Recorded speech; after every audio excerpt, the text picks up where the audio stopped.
سلام دوستای نهایت ارجمند، امیدوار هستم صحت، سلامت و عافیت باشین. مطمئن هستم اکثر از دوستا شاید حد زده باشن که دلیل ناگهانی ظاهر شدنم در این ویدیو امروز چی خواهد باشه. بله دوست عزیز، خواستم به ارتباط تصاویری که طی چند روز تقریبا در اکثریت از سایت های اجتماعی به دست نشر سپرده شده چند کلمه صحبت داشته باشم.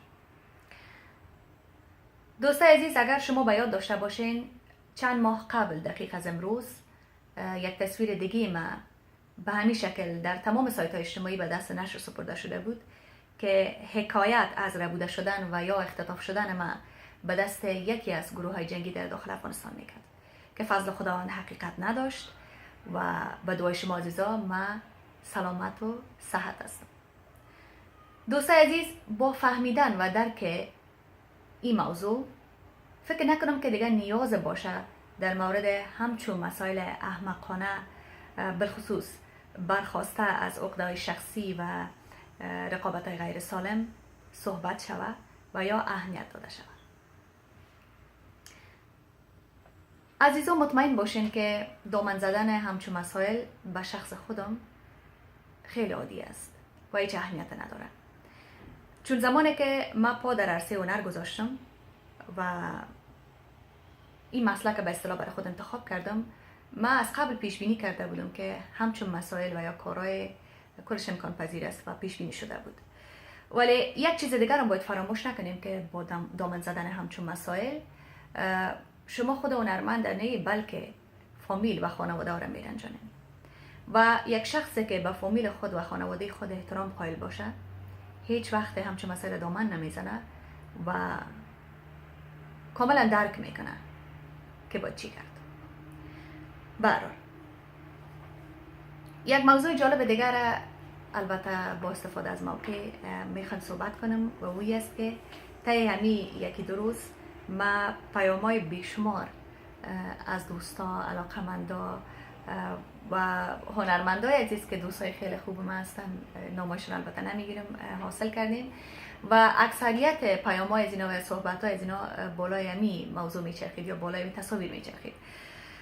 چیزی که برای من زیاد جالب تمام شد ای بود که چند هنرمند یا آوازخوان عزیز از من خواسته بودن که من تصاویر از طریق صفحه خود نشر کنم و صحبت‌های داشته باشم.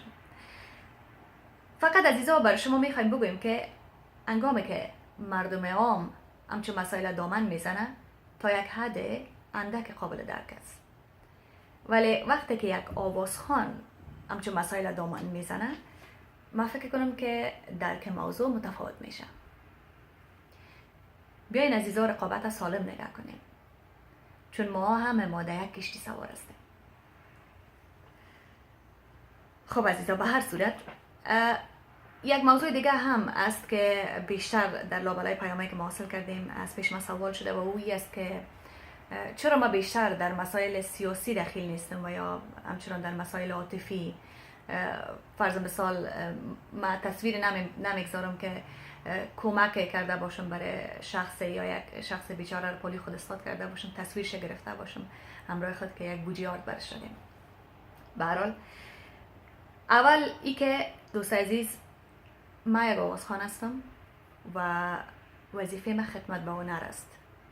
در بخش انترتینمنت من سیاست مدار نیستم که در مسائل سیاسی دخیل شم و راستیش علاقه‌مندم نیستم.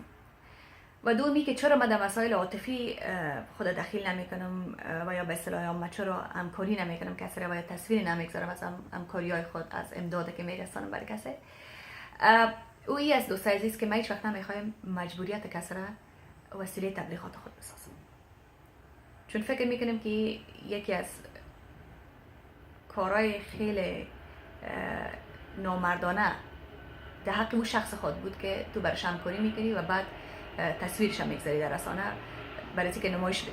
کار نمایشی را اصلا دوست ندارم دوست عزیز. ای که همکاری میکنم یا نمیکنم ای را هم نمیخوایم بگویم برای شما عزیزا، چون وقتی که اگر کسی برای کسی کمک میرسانه همین قدر میفهمم که میگه ای دست از دست دیگه خبر نشه.